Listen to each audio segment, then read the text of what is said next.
Hi guys, Paul here from PABrewNews. Got a beer here from the Neshamiany Creek Brewing Company, a good problem to have IPA. Dry hop with Amarillo, Simcoe hops, and chock full of dankness. Well, there you go. 7.7% alcohol by volume, again from Croydon, Pennsylvania, down near Philly. There we go.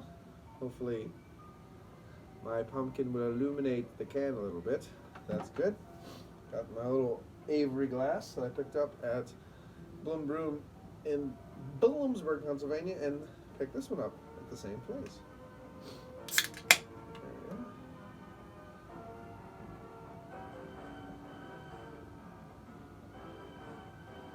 Listening to Inferno's soundtrack by Dario Argento. Throw that in there, labeled out, left-hand poured. Okay. Nice suspended animation, kind of. Yeah, a lot of sedimentation in there. Nice hop haze kind of rolling through. Definitely have a nice unfiltered look to this beer. Nice rolling carbonation.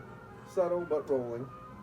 They are. Is that a streaming out? Because you have a couple different types, I should say, of carbonation. You have the sedimentation moving around. Plus you have these big bubbles that are just kind of rising from the depths of darkness. That kind of thing. So, I mean, it has a lot of activity in the glass, but it doesn't look too gassy. Alcohol leg sticking from that 7.7% alcohol by volume. Let's get an aroma and see what we have on this beer. Cheers. Like an apricot peachy dankness too, a little bit of pineapple. I would say a little bit of that fleshy orange is in there as well. Yep, nice and nice resiny dankness. A little bit of a perfumey coming up now.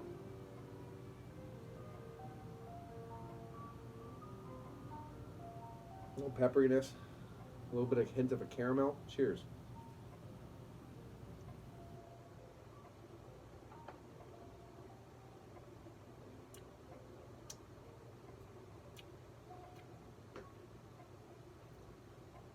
Subtle. Lot of dank, earthy pine notes in the back. Working way. Ooh, wafting around the back of the palate. Boy, I haven't had one of those in a while. I haven't had a beer that wafted the big, dank, resinous pine kind of tonalities in the background of my palate for a long time.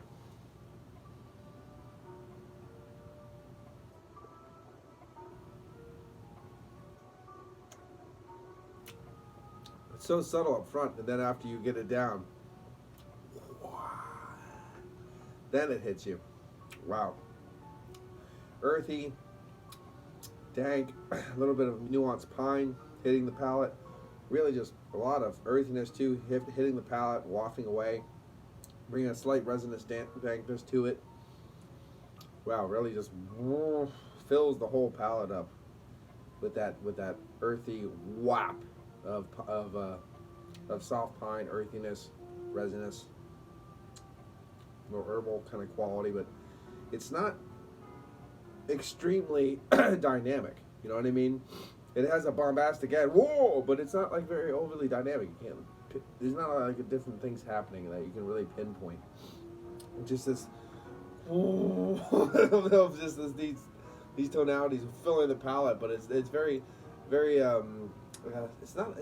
obscure. It's not very defined. It's just like a weird, earthy, subtle pine, resiny kind of thing, but nothing. No, I can't say I'm getting certain fruits and certain this and certain that or anything. It just, wow, hit me like a freight train. It's very hard to describe.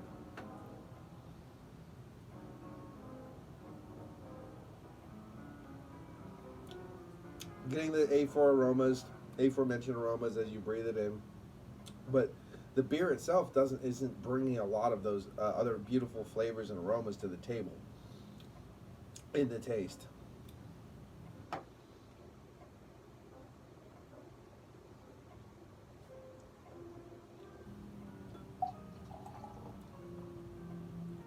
Subtle nuances of grapefruit. There's a little bit of a subtle, tiny hint of a confectionery sugar sweetness. So I don't know how old this can is. There's a subtle, tiny hint of that. Caramel, nuanced caramel. Like a little bit of that kind of grapefruit, hint of orange tonality still in the taste. And then, whap. Wow.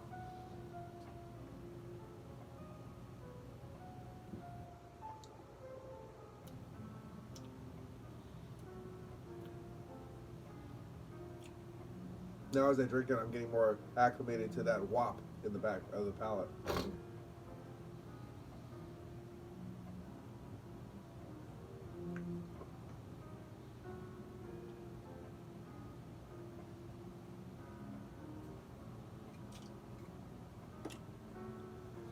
It's 7.7. I can see that alcohol by volume because of the pack that it has. Not of ABV, but of hop, of the malt base. It's showing itself it's actually showing itself higher than what it is. If someone gave me this with the hop bill, with what it's doing to my palate, with the kind of nuanced caramels and stuff like that, I would say, yeah, okay, this is like 8 plus, 9 plus, that area, but it's only 7.7. It's actually drinking a little bit differently than I would think. It's drinking heavier than what it actually is, but the it's got a medium mouthfeel, oiliness, of course. I don't know. I got highly recommend this. This is a high recommendation for me, and I can see why. Unfortunately, I wish there was a little bit more sharpness to the beer, and not so much muddled, nondescript kind of nuances. You know what I mean? That's the thing is everything that hits you in the back palate, it's really muddled together. So it's not one thing or this. So it's not really dynamic. So you can pinpoint it apart easy. But it's still interesting and fun, and I remember beers hitting me like that, and I think that's why I got such a high recommendation, because it's so old school vibe. It's so West Coasty, if you know what I mean, in that kind of tonality. But there's no sharp grapefruits hitting my palate and all different things like that.